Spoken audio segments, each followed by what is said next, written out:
Ah, terrible, terrible first game. So boring. How about this? Freiberg looks like he needs to start eating more bananas. The guy selection, though, isn't he? Cuddly guy, you know. Stop being a fucking pussy, Dundgren. Okay, how many titles have you won?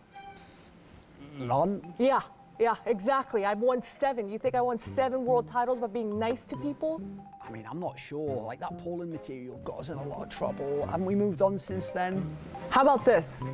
Forza, they're not even a good team, and they've seen everyone's strats. And Thomas? He's not even the best ginger in UK esports. Fucking hell. Mad Lions? Don't you mean bad Lions? They won season 1. You know, they're a partner team. I don't know if we should be rude. Fnatic, they can't even cheat anymore. And Contact? What's this, the United Nations of trash? Big. If I wanted to watch a bunch of boring Germans, I'd tune into your EU Parliament. Scrap it. Let's go with the original. Are you sure?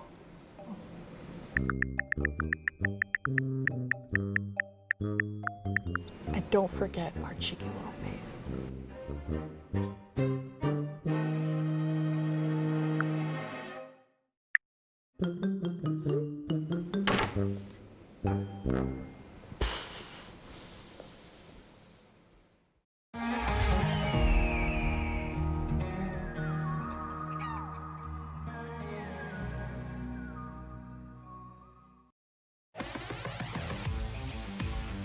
Welcome back to Twickenham here in London. We're on Get to the Points. That was hilarious. Who knew that Potter was the secret dark power behind Thorin's Twitter account the entire time? Finally, Potter is exposed. It's what we've all been waiting for. It's all a facade on the desk, to be honest, with Potter. You know, in the green room, she's just slamming on players. This player's terrible, but you know, finally we've got her exposed, and it's good. Couldn't have gone any better, could it? Joining me, obviously, are Alan and Maui as we talk through our first part of the day here.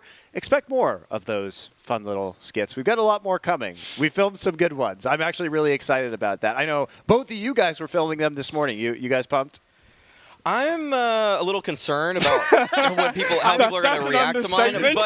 But at the same time, I love this angle we're going with, the sexy Maui. I'm going to just keep running with it, and I hope everyone enjoys, because it was a lot of fun making it, to be honest. It's going to be getting hot when you watch Maui's. That's all I'm going to say. I'll leave it, you know, leave the surprise to come on that one. It'll be good. It'll be good. So expect more of those in the coming days, everybody. And also, obviously, expect some more Counter-Strike. Let's take a look at how our groups have shaken out thus far here in Flashpoint 2 as we go over our groups that are not going to be playing today. This is our last group that we haven't seen perform yet, but in the previous 2 days, we've seen a lot of action so far. So starting here with our Midsummer group, it was Fnatic in a surprisingly close match versus Contact, and Mad Lions putting Dignitas Vi straight into the losers bracket dumpster. They'll be fighting for their tournament life against Contact later this week. Fnatic and Mad Lions will be in our winners bracket match as a rematch of that IEM Beijing match that Mad Lions pulled off the upset against Fnatic earlier this week. What did you guys think of the action we saw yesterday? I think we have to give a little bit of credit to Contact there.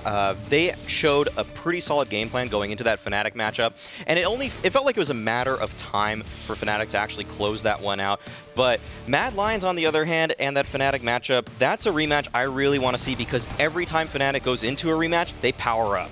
Certainly, yeah, I totally agree with Maui here. Also, coming into that Fnatic Mad Lions match, without the match at IEM Beijing, I would have been very Fnatic one-sided on that match. But having seen Mad Lions really take it to them, really kind of stretch the edge of Fnatic's map pool that perhaps we haven't called into question as much as we should, I'm really looking forward to that matchup, particularly the Leviste going into that one to see what Fnatic might change up rematching Mad Lions. Well, I mean, big credit to Mad Lions as well. They're our defending champions, and who would have expected that by dropping the Flashpoint 1 MVP and then bringing in 2 players from literally the worst team in Flashpoint 1, that they would even be challenging here Fnatic and actually taking the game off of them. They have massively overperformed so far. Yeah, the turnaround from Refresh from Flashpoint 1 to Flashpoint 2 is nothing short of impressive. He was super underwhelming the first time around, but let's not forget that in 2018, everybody was hyping this guy up. When he was on that Optic roster, everyone was saying, this guy's the next up-and-coming talent. He was selected by more players in the HLTV Top 20 as their prediction to become a star, and maybe, just maybe, on this roster, he's showing a little bit of it. I mean, he said to us, to me and Thorin on the Flashpoint Q&A, that he was much more comfortable taking over Bubsky's lurker role than the roles he had been playing previously. So perhaps this is more of a comfort zone thing.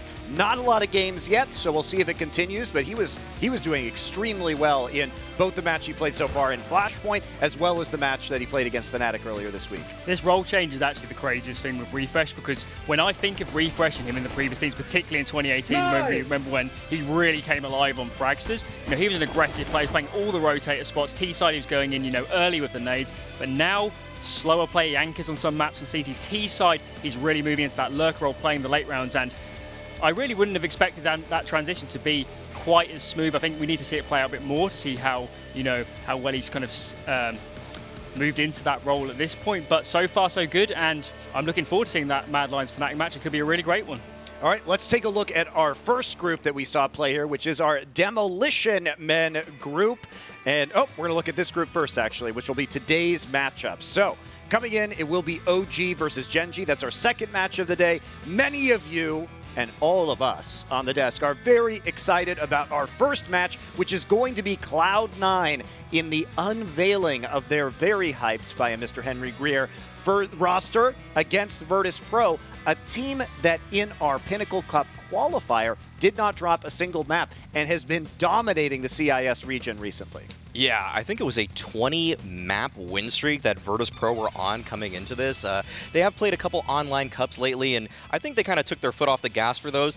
But at the same time, this is probably the best opening match in Flashpoint history thus far. Cloud9, brand new roster. We know the contracts of these players. This is something that's breaking in the esports scene, seeing just the inner workings of a team. The way Henry G is running this is so fun to follow, and so seeing them face an opponent like Virtus.pro, how are they going to adapt to the international type of play as opposed to that localized CIS aggressive region? It's going to be a lot of fun to watch, I'll say that. Yeah, this series definitely has the potential to be the best series in the group stage. I really believe that. And if it goes really close, we have some really great maps. It could even be one of the best series in the tournament, especially with all this hype with Cloud9 coming in. We have no idea what to expect, so I'm really looking forward to this series. Yeah, also has to be said that this was our final group in our group selection process, which means that Cloud9, they didn't get to pick Virtus.pro. They were just dealt it. No one else wanted Virtus.pro in their group, and so they got defaulted into our last group to play here. So people were pretty afraid of them coming in, and that's setting us up for a really, really exciting first match. Let's switch the topic of conversation. We will get back to our first match of the day in a few minutes when we do a more in-depth preview, go over the map picks and vetoes. But before that, we'll talk about a more broad topic, and here is going to be a lot of the Counter-Strike casters, color casters, analysts, well, they've been moving away from the scene. We've seen them move into coaching roles, into GM roles. Moses now coaching Team Liquid, Henry G now the GM of the Cloud9 roster. We've also seen Yanko head on over, of course, to the FaZe Clan roster as coach for a while. Of course, has stepped away from that now, but is examining his options. Vendetta, of course, also heading into becoming the coach now of Dignitas Vi. What are your thoughts here about so much movement away from casting and into coaching? What are these roles offering these kind of casters who are on top of the heap? I think, to be frank, the number one thing kind of a role within a team offers is the opportunity to be competitive again, to play competition. And certainly on the Henry topic, I interviewed him at the Face It Major when he was really at the peak of his career. We were talking, this was just the point where Yanko had gone into coaching. So this was kind of the first big one to come out of the talent scene and go into coaching. I was speaking to Henry and I was saying, watching all these games, watching these massive tournaments, these majors, don't you miss competing? And he was saying, yes, I do. And, the schedule was completely wrecking him at that point. So on the Henry front, I'm not surprised at all that he's moved back into a position within a team when that is his history within the game itself. Moses with hair makes me feel very weird. That's I like better. It. I wish he got the curly hair back. No, I think he looks better now, personally. What do you think about that Vendetta shark haircut right there? I have no idea what's going on there. That felt a little unlucky for him, honestly. Okay. I'm going to say this, though, about all of the talent moving to the coaching roles thus far. I know they have great minds for the game, but so far, we haven't actually seen any real success with any of these coaches just yet. So far, we have Yanko, who has yet to win any S-tier tournaments as a coach, and he was that coach for FaZe for a long time. And there were glimpses at times where Yanko was showing, where we were seeing FaZe, and it's like, oh, okay, a little bit of team play on Dust too. And it was always a question as to what is he really bringing, but I want to give Given him... the dynamics of the FaZe roster, I'm kind of willing to give him a pass on that one. Yes, but okay, yes. I think that roster was not as entirely in his control as he would have hoped. But he was on the MIBR one as well. I'll say that, too. That's fair. Yeah. And certainly on MIBR, exactly the same problems where, yeah, you know, the team dynamics, exactly. They're just not working. And particularly with that MIBR team, the core was so established and, you know, their issues were so rooted in the team that even Yanko coming in, he couldn't really break them out of that. So although Yanko hasn't had the success, I still think he could be, you know, a phenomenal coach. He's got all, you know, all the game knowledge you need. He's a really kind of stern personality. He can really hammer it home on the players that aren't listening. So I don't know if we're going to see Yanko coaching again for a while. I'd be surprised, actually, if he doesn't come back to an analyst role in the near future. You're welcome here, Yanko. You know, we're going to have a telestrator Come join soon. us. Please. Extra spot on the desk. I miss your telestrations, Yanko. I do. I always enjoyed them. But with Yanko, I do really hope he does find success moving forward because, you know, his career as a coach has been a bit tainted by MIBR and FaZe, but I could see him, you know, I could see him coaching teams to winning majors, to be honest. He's really that good. Yeah, I think that's definitely possible. I think also when we think about some of the other talent that have moved over, Vendetta, it feels like this Dignitas roster has had just problem after problem right now. Again, I don't know if he could have really put his stamp on this team just yet. So we have to see how this Dignitas team develops. And he's also been only the coach for a very short period of time. It's been right now, super short. Because Fiflaren was the coach previously. Right, absolutely. And then we got to think about Moses and Liquid are in a state where they're trying to integrate a new player right now. It's pretty rough for them as well. So a couple of these talents right now, we haven't yet seen the full potential that they can possibly bring to these rosters just yet, but it's exciting nonetheless.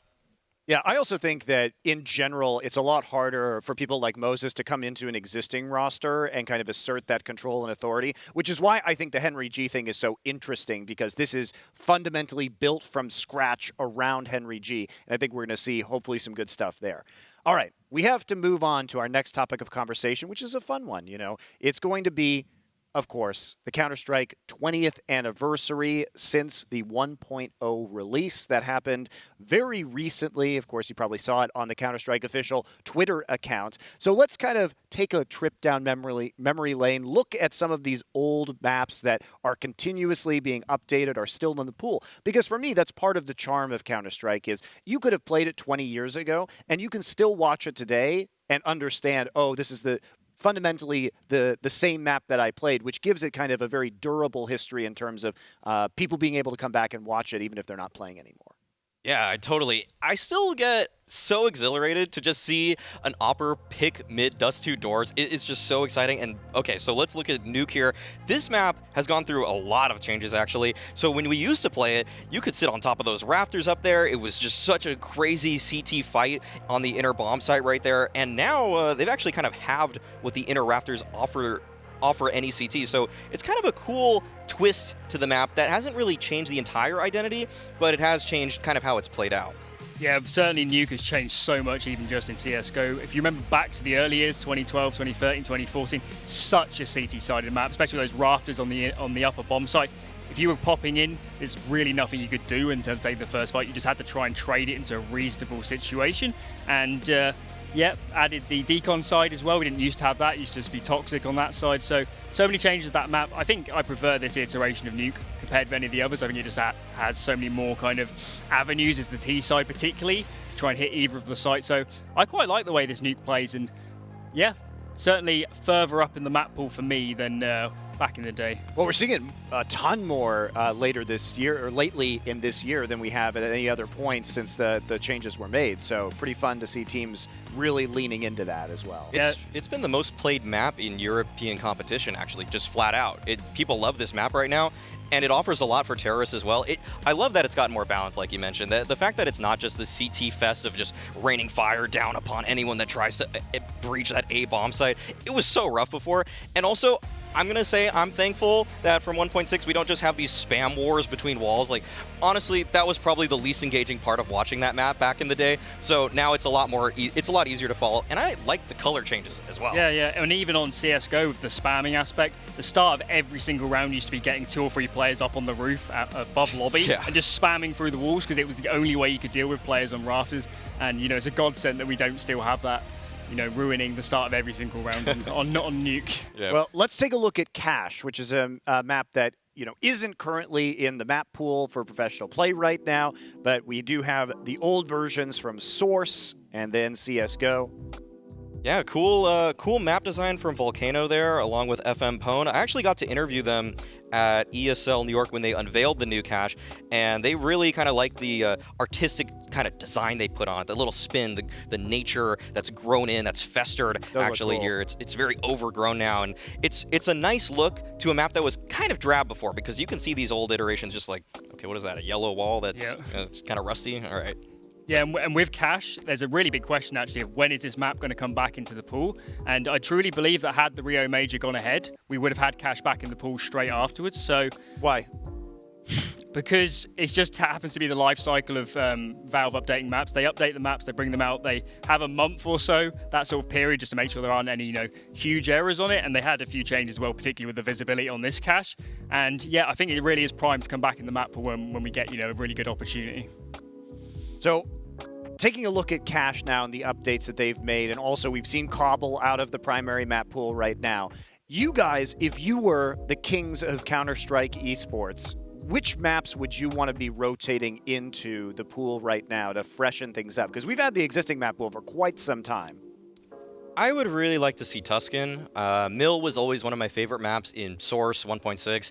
I think it has a really good layout and design. So Tuscan, being that it's just kind of an adapted version for licensing reasons, I would love to see Mill. There have been so many great highlights from just kind of at least NA players, and who I, of course, am a fan of. So Dirty Secret, Source Days, that was just his map, and he absolutely just obliterated people at a lot of the local competition, or NA competition, that is. Yeah, the 2 maps that I could potentially see coming back is Season and Cache. In terms of which map I'd remove, I'd probably take out Dust 2. I think really at this point I'm kind of tired of seeing it when so many CT rounds play out almost exactly the same. There's so few options. And even though Cache, I don't think it's, you know, a phenomenal map in terms of CT aggressions. I mean, holding on to mid on the old version of Cache was basically impossible. And that just meant you kind of played the sites. You just took A main. That was all you could really do. So I don't think Cache is an incredible map, but I'd like to see something different from Dust 2. And that's why I'd like to see Cache come in for that map.